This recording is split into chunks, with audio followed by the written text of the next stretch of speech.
Hello दोस्तों, तो आज की वीडियो में हम लोग देखने वाले हैं साइंस यानी कि विज्ञान पर इम्पोर्टेंट जीके। तो देखते हैं क्या पहला क्वेश्चन क्या लिखा है। कौन सी किरणें अधिक प्रवेश करती हैं या अधिक भेदने वाली शक्ति रखती हैं। कौन सी किरणें होती हैं वो गामा किरणें। कौन सी किरणें होती है गामा रेज, गामा किरणें प्रतीक होता है। ऐसे हो गया। अब देखिए लिखा है अगला क्वेश्चन। दूसरा क्वेश्चन क्या लिखा है, किस धातु को क्विक सिल्वर कहा जाता है। किस धातु को क्विक सिल्वर कहा जाता है। मरकरी को। किसको, मरकरी को क्विक सिल्वर कहा जाता है। मरकरी को ही क्या कहते हैं, पारा। इसी को कहते हैं पारा, Hg। एक क्वेश्चन पूछता है कि कौन सी धातु जो होती है जो कमरे के तापमान पर द्रव अवस्था में पाई जाती है। कौन सी धातु होती है, पारा। कमरे के तापमान पर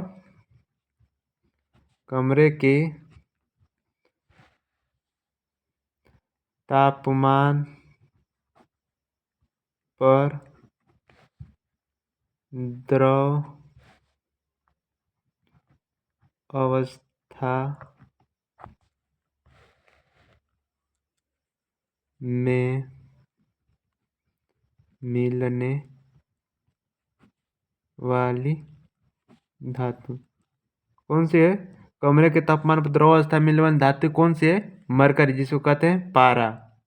और अधातु कौन सी है। और कोई पूछे कि अधातु कौन सी है जो कमरे के तापमान पर द्रव अवस्था में पाई जाती है, अधातु। तो अधातु कौन सी है, ब्रोमीन। कौन सी है, ब्रोमीन। अधातु कौन सी है, ब्रोमीन। समझे। तो अब देखिए लिखा है कोबाल्ट 60। कोबाल्ट 60 जो होता है यह विटामिन B12 में पाया जाता है। विटामिन B12 में कौन सा धातु पाई जाती है, कोबाल्ट। विटामिन B12 में कौन सी धातु पाई जाती है, कोबाल्ट। ओस्मियम। ओस्मियम क्या है, सबसे भारी धातु। सबसे भारी धातु क्या है, ओस्मियम। सबसे भारी धातु कौन सी है, ओस्मियम। सबसे भारी धातु, सबसे भारी धातु कौन सी है, ओस्मियम। लिथियम। लिथियम क्या है, सबसे हल्की धातु। सबसे हल्की धातु कौन सी है, लिथियम। लिथियम क्या है, Li प्रतीक होता है। सबसे हल्की धातु, सबसे हल्की धातु कौन सी है, लिथियम। समझे। तो अब अगला क्वेश्चन देखते हैं। क्वेश्चन 3 पर आते हैं। क्वेश्चन 3 क्या लिखा है, कौन सा कथन असत्य है। कौन सा कथन असत्य है देखना है। पहला क्वेश्चन लिखा है ग्रेफाइट हीरा तथा फ्लोरीन कार्बन के अपर रूप हैं। दूसरा क्वेश्चन क्या है, ग्रेफाइट विद्युत का चालक है। तीसरा क्वेश्चन क्या है, ग्रेफाइट का उपयोग मंदक व स्नेहक के रूप में किया जाता है। चौथा क्वेश्चन क्या लिखा है, हीरा ग्रेफाइट तथा चारकोल कार्बन के क्रिस्टलीय रूप हैं। तो देखते हैं पहला क्वेश्चन, समझते हैं। पूछा क्या है, कौन सा कथन असत्य है। देखिए ग्रेफाइट हीरा तथा फ्लोरीन कार्बन के अपर रूप हैं, यह बात सत्य है। जो ग्रेफाइट और हीरा और फ्लोरीन है यह कार्बन के क्रिस्टलीय अपर रूप है, यह बात सत्य है। यह कार्बन के अपर रूप है। ग्रेफाइट हीरा तथा फ्लोरीन कार्बन के अपर रूप है, यह बात सत्य है। अब देखिए ग्रेफाइट विद्युत का चालक है। जो ग्रेफाइट होता है, ग्रेफाइट क्या होता है, विद्युत का चालक। यही बात सत्य है। यह भी बात सत्य है कि ग्रेफाइट क्या होता है, विद्युत का चालक। समझे। और हीरा जो होता है, हीरा विद्युत का कुचालक होता है। हीरा विद्युत का कुचालक होता है, कुचालक। हीरा क्या है, विद्युत का कुचालक। अब देखिए हीरे का ना प्रयोग हम क्या करते हैं, कांच को काटने में हीरे का प्रयोग करते हैं। हीरे का प्रयोग कांच को काटने में करते हैं। और प्राकृतिक रूप से सबसे कठोर पदार्थ क्या है, हीरा। हीरा जो है वो प्राकृतिक रूप से सबसे कठोर पदार्थ भी हीरा है। समझे। अब देखिए क्या लिखा है, अगला क्वेश्चन क्या लिखा है, ग्रेफाइट का उपयोग मंदक व स्नेहक के रूप में किया जाता है। जो ग्रेफाइट है इसका उपयोग जो होता है ना, वो मॉडरेटर और लुब्रिकेंट यानी कि मंदक और स्नेहक के रूप में किया जाता है। मंदक मतलब गति को धीमा करने वाला। तो ग्रेफाइट का उपयोग मंदक व स्नेहक के रूप में किया जाता है, यह बात सत्य है। ग्रेफाइट का उपयोग मंदक और स्नेहक के रूप में किया जाता है। किसमें किया जाता है? नाभिकीय भट्ठी में इसका प्रयोग किया जाता है। किसमें किया जाता है? ग्रेफाइट का प्रयोग कहाँ किया जाता है? नाभिकीय भट्ठी में। नाभिकीय भट्ठी में इसका उपयोग किया जाता है, समझे। अब क्या लिखा है? हीरा ग्रेफाइट तथा चारकोल कार्बन के क्रिस्टलीय रूप हैं। हीरा ग्रेफाइट तो क्रिस्टलीय रूप है, परंतु चारकोल नहीं है। क्या है? हीरा ग्रेफाइट तथा चारकोल कार्बन के क्रिस्टलीय रूप है, चारकोल नहीं है। चारकोल नहीं है और कोक भी नहीं है, समझे। ये क्रिस्टलीय रूप नहीं है, तो यही कथन क्या था? असत्य था। इसका हीरा ग्रेफाइट तो कार्बन क्या है? क्रिस्टलीय रूप है। हीरा और ये ग्रेफाइट ये क्या है? कार्बन के क्रिस्टलीय रूप हैं। हीरा ग्रेफाइट क्या है? कार्बन के क्रिस्टलीय रूप हैं, परंतु चारकोल और कोक नहीं है, समझे। अब अगला क्वेश्चन नंबर 4 है, अश्वेलित को पहचानिए। अश्वेलित को पहचानिए। जैसे लिखा है पहला, फार्मिक अम्ल लाल चींटी में, सिट्रिक अम्ल खट्टे पदार्थ में, लैक्टिक अम्ल दूध का खतरा स्वाद, मैलिक अम्ल सेव में, हाइड्रोक्लोरिक अम्ल अग्नाशय ग्रंथि। तो देखिए, जो फार्मिक अम्ल होता है वह लाल चींटी में पाया जाता है, यह बात सत्य है। जो फार्मिक अम्ल होता है वह लाल चींटी में पाया जाता है। सिट्रिक अम्ल किसमें पाया जाता है? खट्टे पदार्थों में। खट्टे पदार्थों में सिट्रिक अम्ल पाया जाता है, यह बात सत्य है। लैक्टिक अम्ल दूध में पाया जाता है, दूध का खट्टा स्वाद, यह किसके? लैक्टिक अम्ल के कारण। देखिए, मैलिक अम्ल किसमें पाया जाता है? सेव में, यह बात सत्य है। हाइड्रोक्लोरिक अम्ल जो अग्नाशय ग्रंथि में नहीं पाया जाता है, किसमें पाया जाता है? हाइड्रोक्लोरिक जो अम्ल होता है वो अमाशय में पाया जाता है। किसमें पाया जाता है?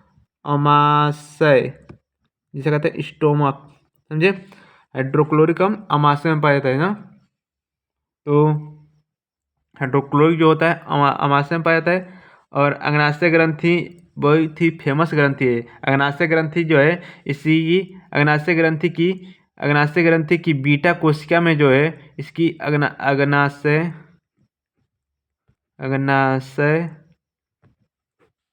ग्रंथि की बीटा कोशिका में,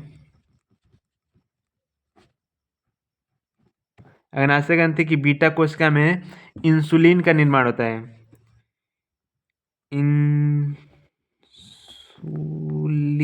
इंसुलिन का निर्माण होता है। अग्नाशय ग्रंथि की बीटा कोशिका में इंसुलिन का निर्माण होता है, जो रक्त में ग्लूकोज की मात्रा को क्या करता है? कंट्रोल करता है। इंसुलिन जो होता है वो रक्त में ग्लूकोज की मात्रा को कंट्रोल करने का काम करता है। अब देखिए, 5वां क्वेश्चन क्या लिखा है? असत्य को पहचानिए। असत्य क्या है? पहले लिखा क्वेश्चन, ग्लूकोज में कार्बन, हाइड्रोजन और ऑक्सीजन का अनुपात 1:2:1 होता है। जो ग्लूकोज होता है, ग्लूकोज का फार्मूला क्या होता है? C6H12O6, ये ग्लूकोज का फार्मूला होता है। तो देखते हैं इसका अनुपात 1:2:1 होता है। 6:10:12:6 काटे, 6 से घटाओ, 6 से 6 का 6, 6 दूना का 12, 6 का 6, मतलब 1:2:1। यह बात सत्य है। पहला क्वेश्चन क्या है? सत्य है। ग्लूकोज में कार्बन, हाइड्रोजन और ऑक्सीजन का अनुपात 1:2:1 होता है, यह बात सत्य है। दूसरा क्या लिखा है?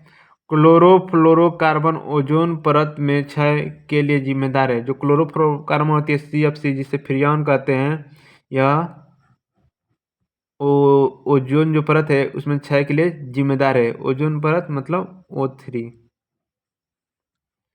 अब देखिए क्या लिखा है? यूरिया का पहली बार प्रयोगशाला में संश्लेषण 1828 में बॉयलर ने किया था, यही बात सत्य है कि यूरिया का पहली बार प्रयोगशाला में संश्लेषण 1828 में बॉयलर ने किया था, ये बात क्या है? सत्य है।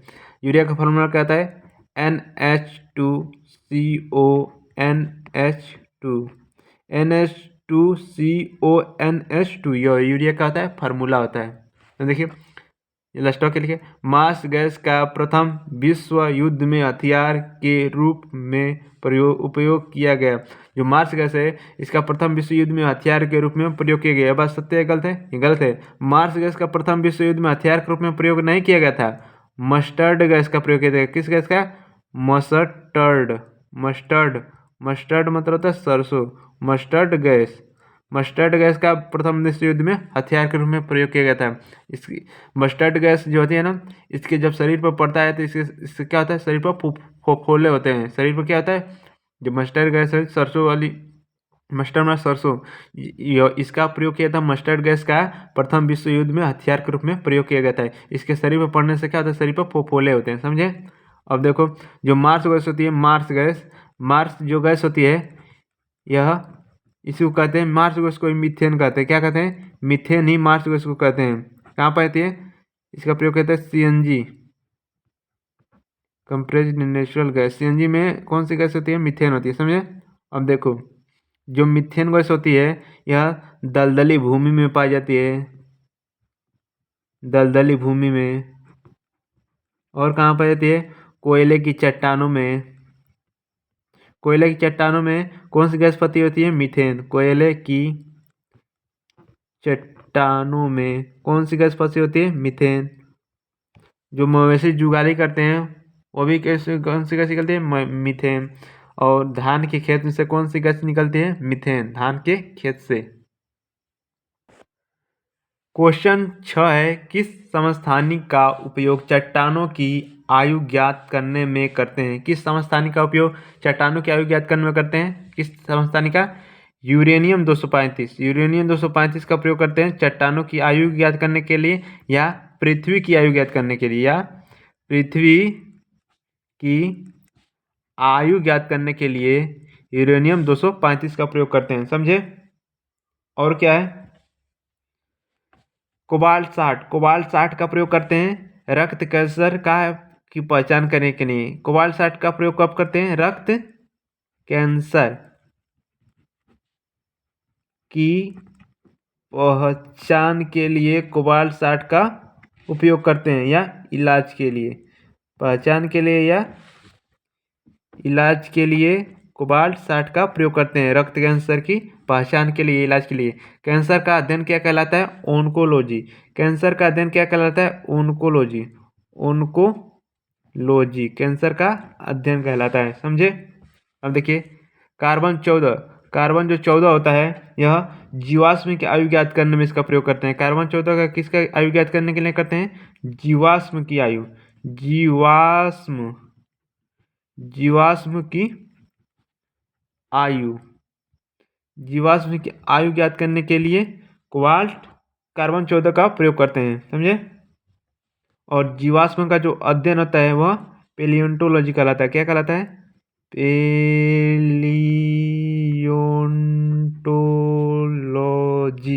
जीवाश्म का अध्ययन क्या कहलाता है? पेलियोंटोलॉजी, समझे। और देखिए, आयोडीन 131। आयोडीन 131 जो होता है, यह थायराइड कैंसर के इलाज के लिए। आयोडीन 131 का प्रयोग किसके लिए करते हैं? थायराइड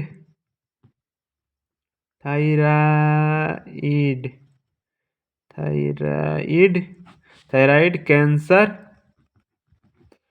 के इलाज के लिए।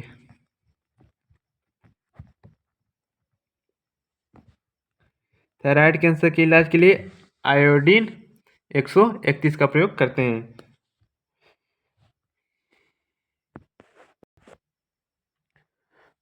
कौन सी अभिक्रिया आदर्श गैस समीकरण को प्रदर्शित करती है? कौन सी अभिक्रिया जो है वह आदर्श गैस समीकरण को प्रदर्शित करती है? कौन सी अभिक्रिया है? PV बराबर nRT, यह आदर्श गैस को समीकरण करती है, जहाँ P का मतलब होता है प्रेशर, दाब, V का मतलब आयतन, N का मतलब कोई संख्या, R स्थिरांक, T टेम्परेचर, समझे। E बराबर mc², यह किसने दिया था? आइंस्टीन। E का मतलब होता है एनर्जी, M का मतलब होता है मास, C का मतलब होता है प्रकाश की चाल, मतलब एनर्जी मतलब ऊर्जा, M का मतलब मास मतलब द्रव्यमान, C का मतलब प्रकाश की चाल, समझे। अब क्या लिखा है? लास्ट वाला लिखा है यह बराबर M में, यह क्या है? यह बराबर M में जो है, यह न्यूटन का कौन सा नियम है? दूसरा नियम है। न्यूटन का दूसरा नियम है न्यूटन का दूसरा नियम है। F बराबर m में, और E बराबर mc² है, यह आइंस्टीन ने दिया था। आइंस्टीन का द्रव्यमान ऊर्जा समीकरण,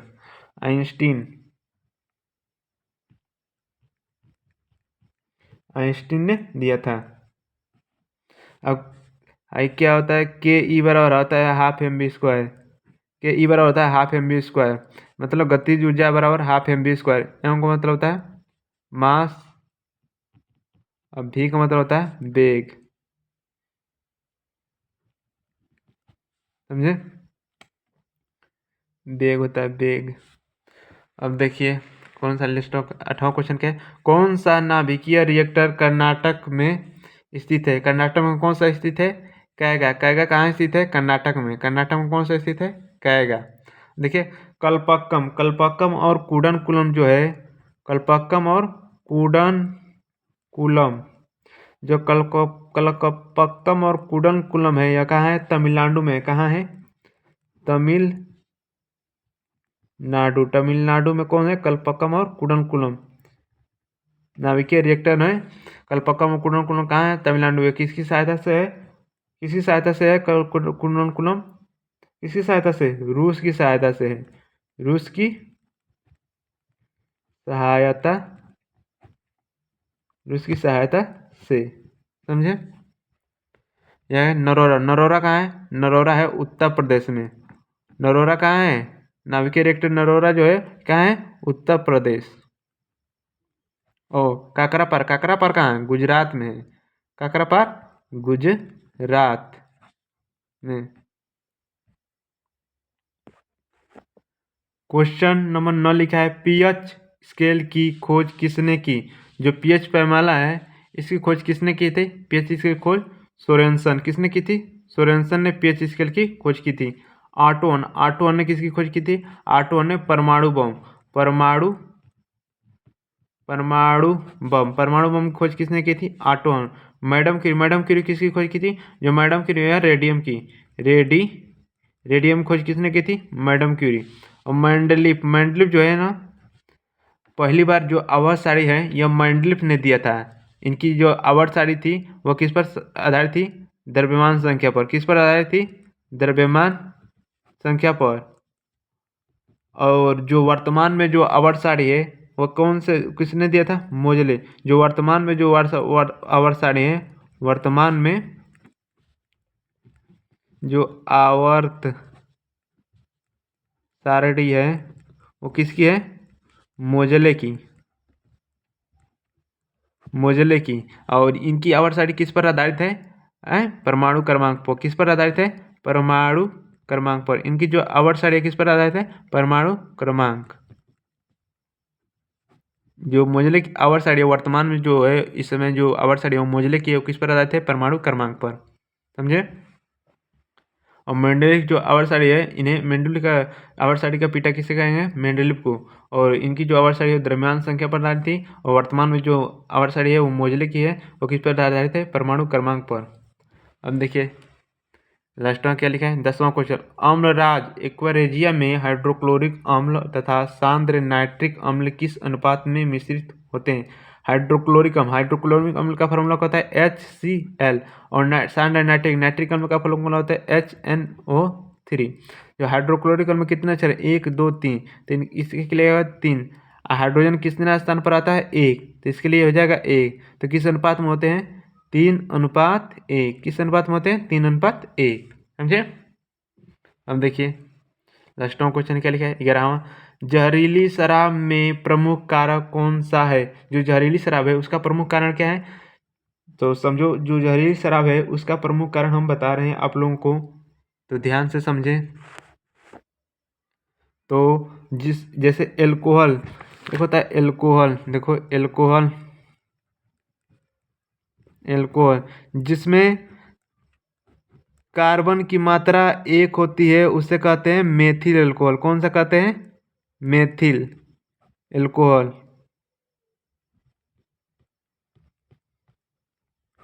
और जिसमें कार्बन की मात्रा 2 होती है उसे कहते हैं एथिल एल्कोहल। तो जिसमें कार्बन की मात्रा 1 होती है उसे मेथिल अल्कोहल कहते हैं, इसे ही पौवा कहते हैं, पीने योग्य नहीं होता है, इसे जहरीली शराब कहते हैं, पीने योग्य नहीं होता है। जब पौवा खराब होता है तो क्या बनता है? मेथिल अल्कोहल, इसे ही जहरीली शराब कहते हैं। और जो एथिल अल्कोहल होती है यह पीने योग्य होती है, समझे? एथिल अल्कोहल जो होता है वह पीने योग्य होता है और जो मेथिल अल्कोहल होता है यह पीने योग्य नहीं होता है। तो क्वेश्चन में क्या लिखा था? क्वेश्चन में लिखा था कि जहरीली शराब में प्रमुख कारक कौन सा है? जहरीली शराब में मेथिल अल्कोहल जो है पीने योग्य नहीं होता है। यह प्रमुख कारक क्या है? Methyl alcohol. जो एथिल अल्कोहल होता है यह क्या होता है? पीने योग्य होता है। एक होता है फिरोमोन्स। फिरोमोन्स क्या होता है? जैसे हम लोगों ने देखा होगा कि जो जो चींटी होती हैं या जो पक्षी होते हैं आकाश में जो उड़ते हैं तो देखते हैं एक साथ उड़ते हैं, एकदम एक लाइन में उड़ते हैं। देखे होंगे पक्षियों को या जब चींटियों को देखे होंगे कि चींटी एक एक एम सीधी लाइन में चलती हैं, सीधी। कहीं से अगर यहाँ से काट दिया जाएगा तो फिर इधर से बना लेंगे तो फिर सीधी चलने लगती है। क्या है ये? फिरोमोन्स। फिरोमोन्स क्या करता है? कीटों को आकर्षित करने का काम करता है। किस या क्या इसका काम क्या है फिरोमोन्स का? फिरोमोन्स का काम है पक्षी या कीटों को आकर्षित करता है। पक्षियों को या कीटों को आकर्षित आकर्षित करने का काम किसका है? फिरोमोन्स आकर्षित करता है, समझे? जो फिरोमोन्स होता है पक्षी या कीटों को आकर्षित करता है, इसलिए पक्षी या जो कीट होते हैं वो एक लाइन में चलते हैं। एस्कॉर्बिक अम्ल। एस्कॉर्बिक अम्ल विटामिन सी का रासायनिक नाम क्या है? एस्कॉर्बिक अम्ल। विटामिन सी का रासायनिक नाम क्या है? एस्कॉर्बिक अम्ल। विटामिन सी किस में नहीं पाया जाता है? दूध में। दूध में कौन सा विटामिन नहीं पाया जाता है? Vitamin C. खट्टे पर दूध में नहीं मिलता है। विटामिन सी दूध में नहीं मिलता है। दूध में कौन सा विटामिन नहीं मिलता है? विटामिन सी, समझे? अब देखिए, तो दोस्तों दूध में तो ये नहीं मिलता है और इसकी कमी से होता है स्कर्वी रोग। विटामिन सी की कमी से कौन सा रोग होता है? स्कर्वी रोग, जिसे उसे ही कहते हैं नाविक रोग। और इससे मसूड़े से क्या होता है? खून आता है, समझे ना? तो आज के वीडियो में बस इतना ही। तो अगली वीडियो हम आगे इस और भी इम्पोर्टेंट जीके यानी कि साइंस पर और भी वीडियो बनाएंगे और इसके अगली वीडियो हम लोग महत्वपूर्ण दिवस पर भी बनाएंगे एक। तो धन्यवाद। आज की वीडियो को लाइक करें और चैनल को सब्सक्राइब करें और वीडियो को शेयर करें अधिक से अधिक। धन्यवाद दोस्तों। आज की वीडियो में बस इतना ही।